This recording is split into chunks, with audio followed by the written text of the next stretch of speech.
The number one reason that business owners struggle to delegate tasks and responsibilities to others within their business is that their business is chaotic, and then they go and bring people in and they just spread the chaos across more people.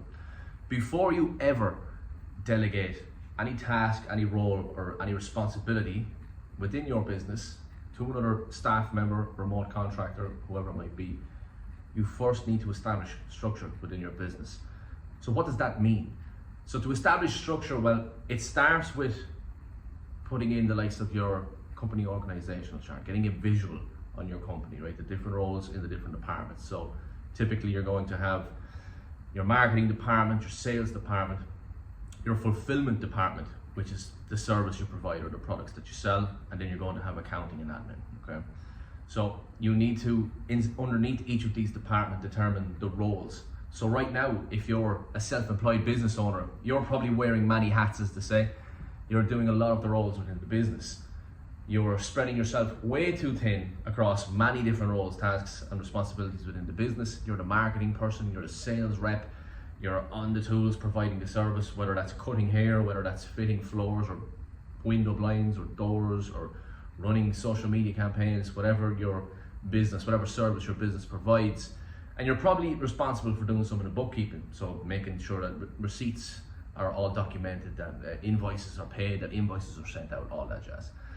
If you think about the amount of time that you spend on each of these tasks under each of these departments each week, and how much time you would save by even just hiring in one person, right? So let's say the majority of your time is spent on the tools, actually providing the service to your customers, right? So if you find that that's A, it's taking up the most amount of your time, and B, it's the biggest pain point within your business right now, because that's what's restricting you so much, because it's taking up so much of your time. You've less time to spend on other key areas such as sales, accounting, bookkeeping, marketing, whatever it might be. So before you go and hire somebody in to delegate the responsibility of providing the service to your customers, you first need to put structure in place for that. To do that, you will put together what we call an SOP, and you'll put some KPIs in place. So what's that mean? It's probably complete nonsense to a lot of you watching this video right now. So an SOP is a standard operating procedure. It's just basically a document. Some people call it a process book. It just basically documents how to do each task within the business. So underneath your marketing department, you'll have someone looking after, let's say, your advertising. You're going to have an SOP for those, how to do X, Y, and Z. Same with your sales department. You might have some sales reps in place. You're going to have an SOP for those. So when a new lead comes in from the marketing department, what to do. So you lay it out in step by step. First thing you do is you call them up, you use this script, you make sure you log them on the CRM, and then you actually document how you take them through your sales process. So before you hire in a sales rep, you need to make sure you've got a sales process in place. Most business owners, when I ask them what is your current sales process, they have no idea. You know, and it's the same when it comes to marketing. What's your current marketing strategy or your marketing process? They have no real idea. They have no predictable means of bringing in new customers to their business. A lot of business owners still rely on word of mouth, referrals. They may have some advertising in place, some marketing. They have Facebook pages, Instagram pages, websites. A lot of the time, if a website's sitting there, it's not actually doing anything. So whatever role you want to hire in for first, make sure you've got a well-documented SOP for that role that clearly states what their responsibility is, their daily workflow, and how to do everything. So if let's say you're hiring in a sales rep, they're going to need access to certain systems and softwares within your business. They're going to need login details for your CRM. They're going to need login details for your accounting system to create a new invoice. So that might be Xero or QuickBooks or Sage or one of those. So you need to have all that documented. And the reason you do that is because when you bring somebody in, number one, it's a lot easier to train them in on that specific role. But secondly, you're not going to have to babysit them for weeks, months, and years down the road. Whereas if you don't have this in place, they're constantly going to be coming back to you. Hey boss, what do I do if this happens? Or this is happening, what do I do? Or how do I get access to this? Or, you know, how do I overcome this problem? What's the solution? If that's all documented in their SOP, they're not going to be coming back to you asking questions every single day. They just get on with their job. Okay, so an SOP will develop over time, it'll improve. Put together a basic SOP before you hire somebody in. It's the same with KPIs. So key performance indicators, you set them for your marketing team, your sales team, you set them for everybody within your company, even for your bookkeeper. So your bookkeeper's going to have an SOP and KPIs to make sure that they're updating your cash flow, profit and loss statement on a weekly basis, so that you can check in every Monday to see how much money did we make last week, how much money did we lose last week, how much went out on X, how much did we bring in for such a product or such a service. Okay, having this data, having well documented financials is absolutely key. Okay, so make sure that before you start delegating responsibility to others, that you've got structure in place, you've got SOPs in place, you set KPIs for every role and every department. So for your marketing team, it might be we need to bring in 100 new leads per week.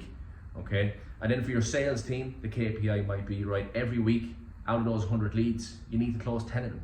Okay, and if they're hitting those KPIs every week, your business is going to run smoothly and profitably. Okay, the system we use, so we've got inside of the Exit Blueprint program, we've got templates for all of this stuff, and it actually color codes the KPI tracking. It's already set in place. You just copy and paste it into your business.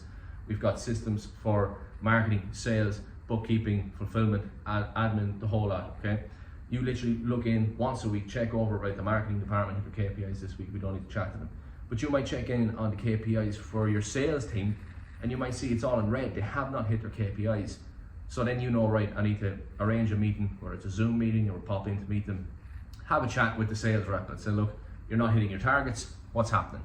And they might turn around and say to you, well, the reason we haven't got 10 new sales this week is because instead of getting 100 leads in this week like we normally do, we only got 40, okay? So then you know, right, I need to go and have a chat with the head of marketing, whoever's looking after that, see, well, why are we not getting the 100 leads in? And they might report back to you and say, well, the reason for that is the payment method that we had attached to the ad account went down, the ads weren't running for half the week or whatever it might be. So having all of this in place means that, number one, you've got systems, you've got complete control over your business, you've got everything well documented, you can literally check in, have a look at your blueprint dashboard. It's something that we have inside of the program as well. And you can see where your business is strong and where it's weak and who you need to speak to on a weekly basis. Okay, so your job then is to remove yourself from all of these roles, so that your only job as such within the business is to actually oversee everything and make sure everything's running smoothly.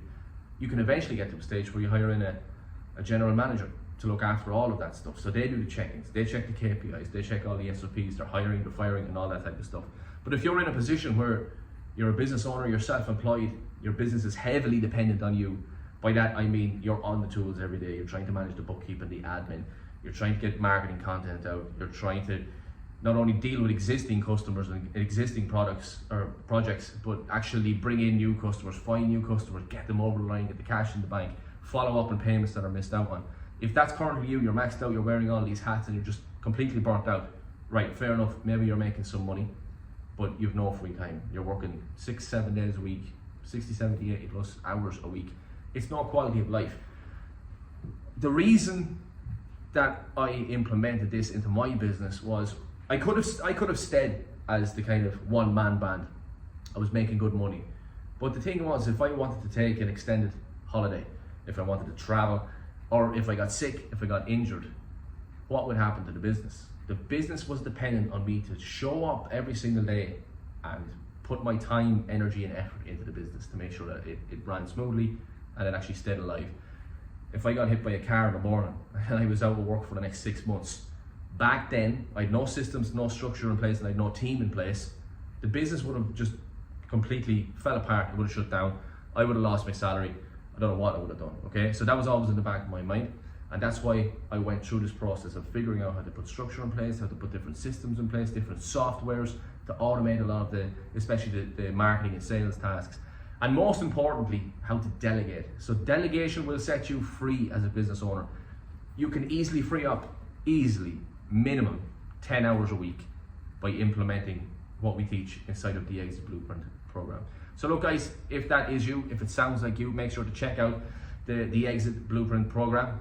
There's a link probably down below somewhere around this video, or you can go to www.theexitblueprint.biz to learn more.